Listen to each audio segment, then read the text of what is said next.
Galatia pasal yang ke-6 ayat yang ke-10. Galatia pasal yang ke-6 ayat yang ke-10. Firman Tuhan, Galatia pasal 6 ayat 10 berbunyi demikian. Karena itu, selama masih ada kesempatan bagi kita, marilah kita berbuat baik kepada semua orang, tetapi terutama kepada kawan-kawan kita seiman. Mazmur 90 ayat yang ke-12 berbunyi demikian. Ajarlah kami menghitung hari-hari kami sedemikian, hingga kami beroleh hati yang bijaksana. Ketika kita menggunakan waktu dengan baik, kita akan makin bijaksana. 5 menit lagi. Ada seorang oma yang sedang duduk di dekat seorang pria yang masih muda. Mereka sedang mengamati anak dan cucunya masing-masing di sebuah tempat bermain di taman kota di kota tersebut. Si oma itu kemudian menunjuk satu anak kecil. Dia bilang, lihat anak kecil itu yang berbaju kuning. Bukan Hana ya, berbaju kuning. Yang berbaju kuning itu cucu saya. Kata si oma itu menunjuk kepada anak yang kecil yang sedang bermain ayunan. Lalu si pria muda berkata, wah cantik sekali anak daripada oma. Anda lihat, kata si pria itu kepada si oma, anak laki-laki yang sedang bermain pasir, yang sedang mengenakan jaket berwarna coklat, itu adalah anak saya. Sambil sesekali dia memandang akan jam tangan di tangan kirinya. Dan kemudian setelah sekian waktu ia memanggil anaknya sambil berteriak untuk dia boleh segera pulang ke rumah. Anak itu kemudian menghampiri papanya dan kemudian dia berkata, "Pa, beri aku waktu 5 menit lagi ya. Aku belum puas bermain." Kata si anak itu memohon belas kasihan dan memelas kepada sang papanya. Lalu papanya lihat jam, "Oke, 5 menit lagi ya," katanya si pria itu. Sang anak dengan sukacita kembali bermain pasir dengan riangnya. 5 menit begitu cepat berlalu dan sang papa itu kemudian teriak lagi kepada si anak itu untuk segera pulang. Dan anak itu kembali memohon kepada papanya untuk boleh bermain lagi. "Pa, 5 menit lagi ya. Kan hanya 5 menit, Pa. Pa, boleh kan 5 menit lagi?" Si pria muda itu hanya mengangguk, menyetujui permintaan sang anaknya yang kepingin bermain. Sang oma ini mengamati beberapa kali percakapan sang anak dengan papanya. Dia kemudian berkomentar, "Wah, ternyata engkau papa yang sangat sabar." Mendapatkan respon oma ini, sang pria hanya tersenyum kecil lalu kemudian menjawab, "Oma, anak saya yang sulung terbunuh saat dia sedang bermain sendirian tanpa ada saya di sana. Dia terbunuh karena supir yang ugal-ugalan dalam mengendarai mobilnya. Aku menyesal karena aku tidak pernah punya waktu yang cukup untuk menemani bermain. Untuk sekarang ini, aku akan memberikan seluruh waktuku untuk anakku yang kedua dan tidak akan pernah mau mengulangi kesalahan yang sama.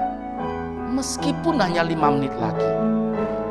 Meskipun hanya 5 menit lagi. Mungkin bagi anakku dia mendapatkan bonus 5 menit untuk bermain pasir, bermain ayunan, bermain beberapa permainan di taman kota ini. Padahal sesungguhnya sayalah yang mendapatkan bonus 5 menit lagi untuk bisa melihat dia, mengawasi dia, dan melihat kesukacitaan di dalam mata dia. Saudara yang dikasihi Tuhan Yesus, perjalanan hidup ini semuanya seolah-olah seperti sebuah perlombaan. Sebuah perlombaan untuk menuju satu titik finish. Tetapi sesungguhnya hidup kita bukan hanya sekedar perlombaan untuk menghadapi satu lintasan demi satu lintasan yang terus-menerus sama. Ada kalanya hidup kita adalah perlombaan yang membawa kita bukan pada satu jalan yang terus lurus ke depan, tetapi sesekali persimpangan. Dan kita harus memutuskan apakah kita ke kiri atau ke kanan. Dan saat persimpangan itu muncul di depan kita, sesungguhnya disitulah kita butuh namanya hikmat daripada Tuhan. Keberanian untuk membuat satu keputusan yang tidak akan kita pernah sesali. Karena setiap keputusan yang kita ambil selalu ada konsekuensinya. Selalu ada akibat yang menyertai dari seluruh keputusan kita.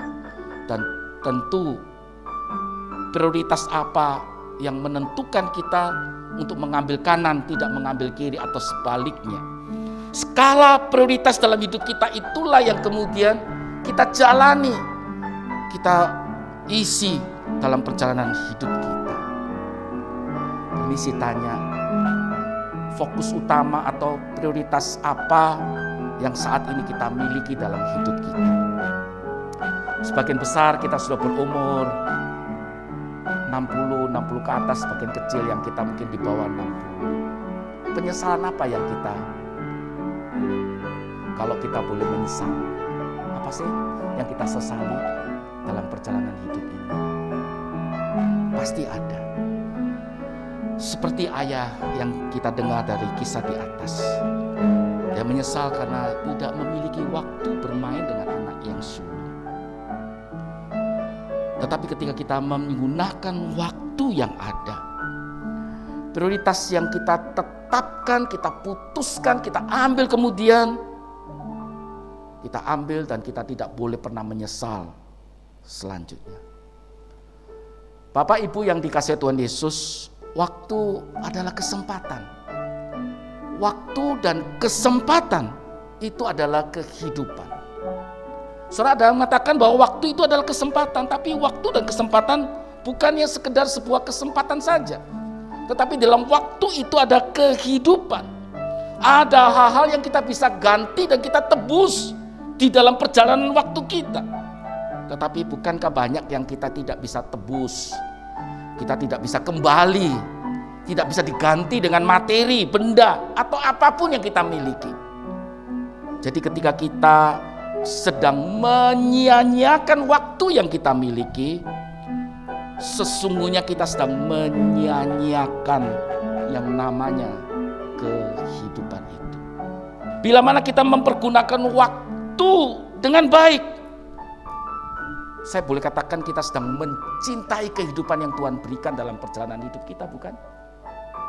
Ketika kita menggunakan setiap momen dalam hidup kita, bukankah kata sebenarnya bukan hanya sekedar kita hidup di dalam kehidupan itu, mencintai kehidupan itu, kita akan menikmati kehidupan itu. Bukan berarti semuanya jalannya lancar. Kita menikmati kehidupan itu karena ada penyertaan Tuhan, ada pemeliharaan Tuhan. Setiap momen kita, setiap langkah hidup kita. Kalau kita mencintai hidup, maka kita tidak boleh buang-buang waktu kita. Karena bahan, tanda petik, bahan kehidupan itu dibuat dari sana. Mungkin tubuh kita ini hidup, kita hadir di sini, kita beraktivitas dalam kehidupan rutin kita, tetapi esensi hidup itu sebenarnya sudah lenyap ketika kita menyanyiakan hidup kita. Saudara, Paulus katakan kesempatan itu penting, dikatakan oleh firman Tuhan. Pergunakan dengan bijaksana, katakan Efesus pasal 5 itu. Begitu berharganya waktu dan kesempatan bagi setiap kita.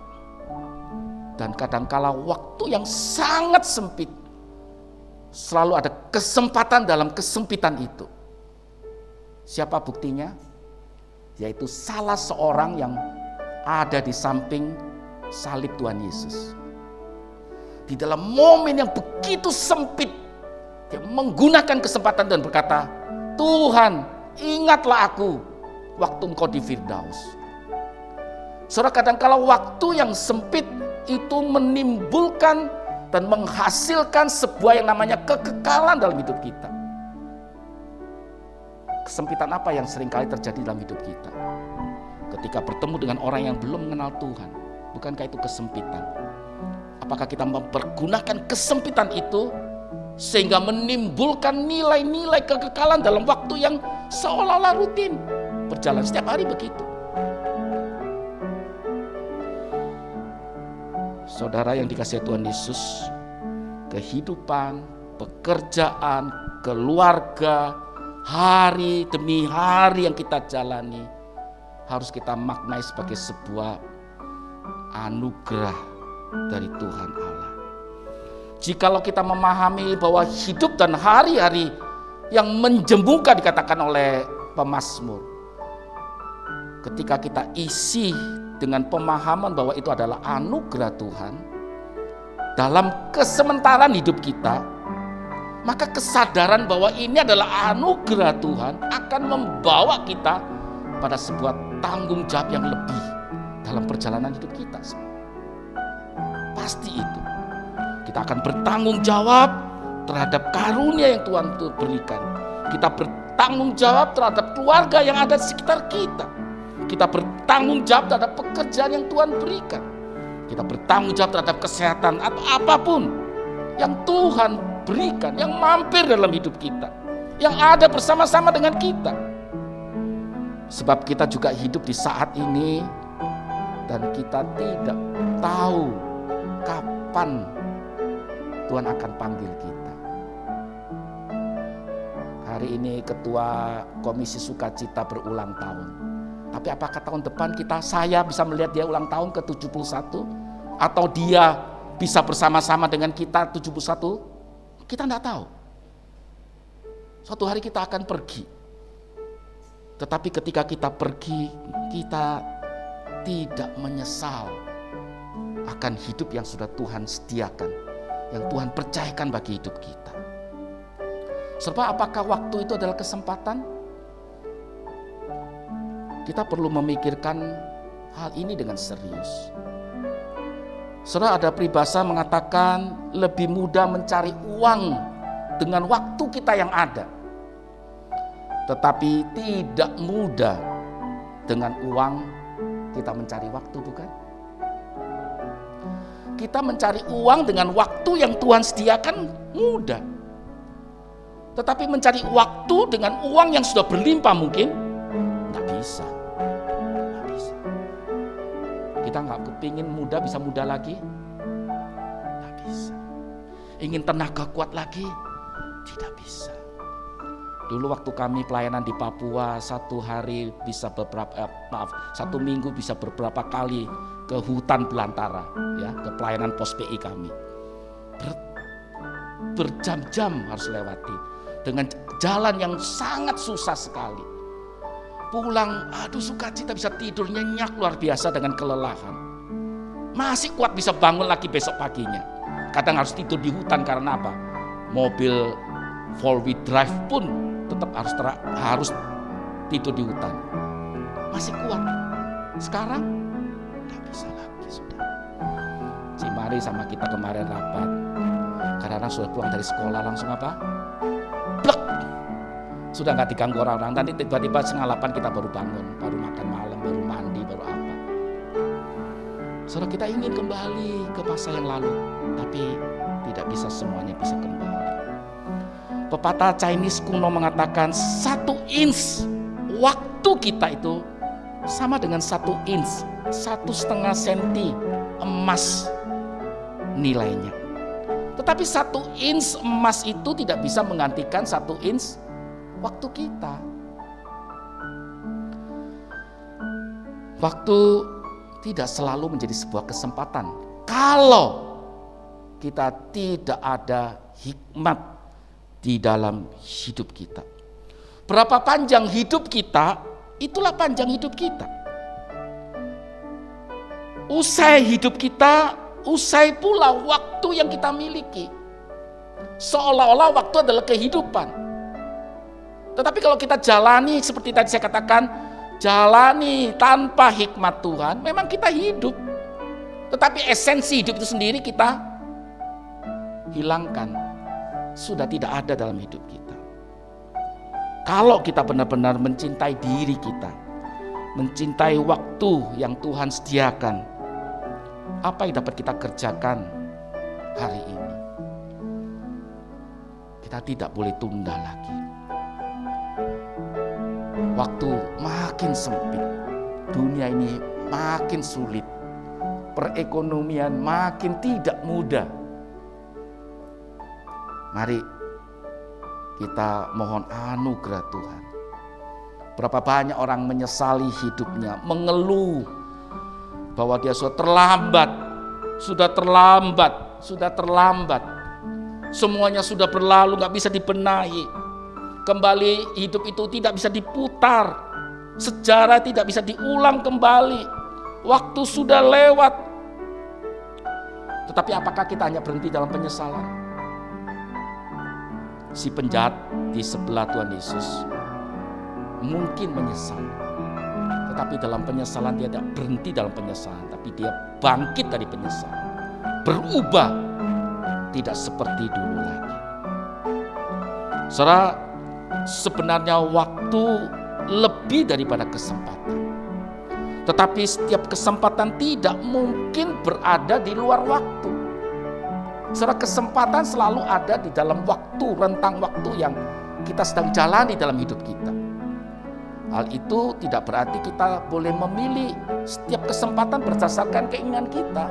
Kita suka ya kita lakukan. Kalau kita tidak cocok, kita tidak mau terima.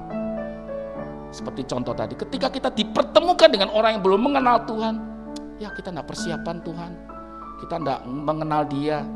Nanti kita kalau ketemu dia memberitakan Injil, nanti dia tolak dan sebagainya. Tidak, kita tidak boleh memilih kesempatan itu berdasarkan suka atau tidak. Tetapi apakah kita peka atau tidak? Kita bisa menangkap kesempatan itu atau tidak? Ada 3 kalimat yang penting yang perlu kita simak. Orang bodoh itu buang-buang kesempatan. Orang biasa selalu tunggu kesempatan. Tetapi orang pandai, orang bijaksana dikatakan di dalam Mazmur adalah orang yang selalu mencari kesempatan. Di tengah-tengah kesulitan, di dalam rutinitas, kelelahan, selalu cari kesempatan. Kalau hari ini kesempatan itu datang dalam hidup kita, dalam hidup saya dan saudara, biarlah kita siap-siap menangkapnya. Ketika banyak kesempatan disodorkan kepada kita, kita harus memilih mana yang terpenting.